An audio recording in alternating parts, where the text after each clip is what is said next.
असं आहे की हे चुली जे म्हणतात त्यांची एक स्टाईल आहे. त्यांची स्टाईल अशी आहे की आता समजा कोल्हापूरला आले, नमस्कार कोल्हापूरकर असं म्हणून सुरू करणार आणि मग शाहूराजे वगैरे या सगळ्यांची आठवण केली जाईल. त्या ठिकाणी ते पहिली जे 3-4 वाक्य असतात त्यांचे जे स्थानिक नेते त्यांना जे काही लिहून देतात त्यावर भाष्य करून ते सुरुवात करतात. ही त्यांची स्टाईल आहे. नाव घेतलं नाही. आता असं आहे की जे स्थानिक नेते आहेत ते यशवंतरावांचे संबंधी असता कितपत त्यांच्या मनात आहे असे नेते आहेत. त्यांनी चव्हाणांचं नाव दिलं नाही किंवा करारचा उल्लेख केला नाही. सातारचा केला पण करारचा उल्लेख केला नाही. नरेंद्र मोदी असंही म्हणतात की जे काही कास्ट सेन्सस युपी इंडिया सरकार आल्यावरती करेल तर ते म्हणतात की असा एक दाव आहे की हे जे 50% म्हणजे लिमिट वाढवून तिथं धर्माधारित आरक्षण साठी सोय करण्याचा एक दावा आहे असं त्यांचं. अजिबात कुणाच्या मनात नाही. धर्मावर आरक्षण ही कल्पनाच आम्हाला मान्य नाही आणि कुणी केलं मोदींनी सुद्धा तर त्याच्याविरुद्ध आम्ही संघर्ष करू. कारण हे सामाजिक एक तणाव वाढण्याच्या संबंधीचं लक्षण आहे. कर्तृत्व वाढेल या रस्त्याने जायचंच नाही. आत्ता जी जातीवर आधारित सर्वे करण्याचा जो विचार आहे त्याचं मुख्य कारण समाजातला गरीब वर्ग आहे, छोटा वर्ग आहे, तो या सगळ्या प्रक्रियेपासून बाजूला आहे. त्याला याच्यात सहभागी करून घ्यायचं. त्यामुळे त्यांची नक्की लोकसंख्या किती आहे, कुठे आहे या संबंधीचं वास्तव चित्र हे देशाच्या समोर आणण्याची आवश्यकता आहे. म्हणून तो आग्रह आहे. पंतप्रधान नरेंद्र मोदींच्या भाषणामध्ये एक कायम असते की साऊथकडची जी राज्य आहेत ते एक वेगळा भारत म्हणजे देश तोडण्याची भाषा आहे ती त्यांची आहे.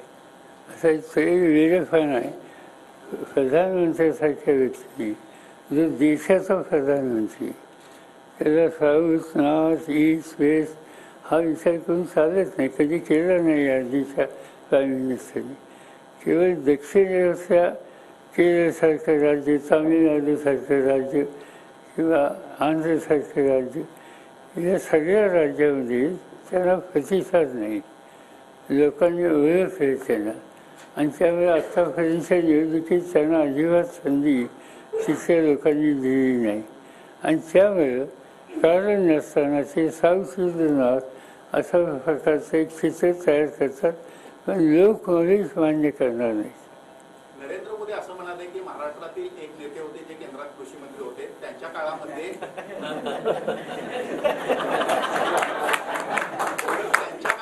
उसाला दर वाढवून दिला नाही परंतु आम्ही 10 वर्षामध्ये 300 रुपये दर वाढवून दिला. त्यांना माहिती नाही. FRP ही कन्सेप्ट आम्ही लोकांनी सुरू केली. तुम्ही कालावधी बघा, रेकॉर्ड करा.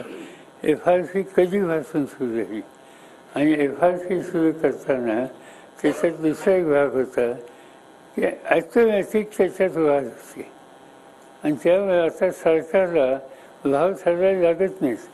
FRP याच्यामुळे शेतकऱ्याला ॲटोमॅटिक भाव मिळतात.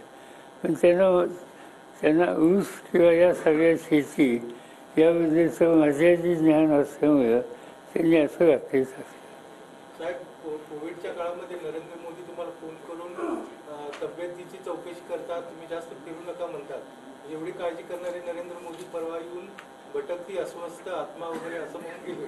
म्हणजे इतका बदल तुमच्या मैत्रीत मिठाचा खडा कोणी टाकला असेल. त्यांच्या म्हणण्याप्रमाणे हा अर्थ असतंही खरं आहे.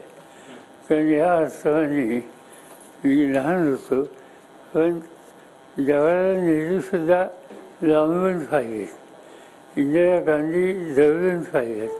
इंदिरा गांधीपासून आजच्या प्राईम मिनिस्टरपर्यंत प्रत्येक प्राईम मिनिस्टरशी कुठे ना कुठेतरी संबंधाला भेटायची संधी आली, बोलायची संधी मिळाली, त्यांची भाषणं ऐकायची संधी मिळाली. पण प्रधानमंत्री या पदाची अप्रतिष्ठा जी आत्ता करतायत तिची यापूर्वी कधी झाली नाही. आणि त्यामुळे ते आम्हा लोकांचं काय जे वक्तव्य करतात त्याच्यात काही आश्चर्य नाही. आणि ते काही बोलू शकतात. आणि एके ठिकाणी कोणाचा ते विरोध धरून मी राजकारणात आलो होतो असंही म्हणजे. आणि दुसऱ्या गोष्टी आपण अस्वस्थ आत्मा हेही तुम्ही ऐकलेलं आहे.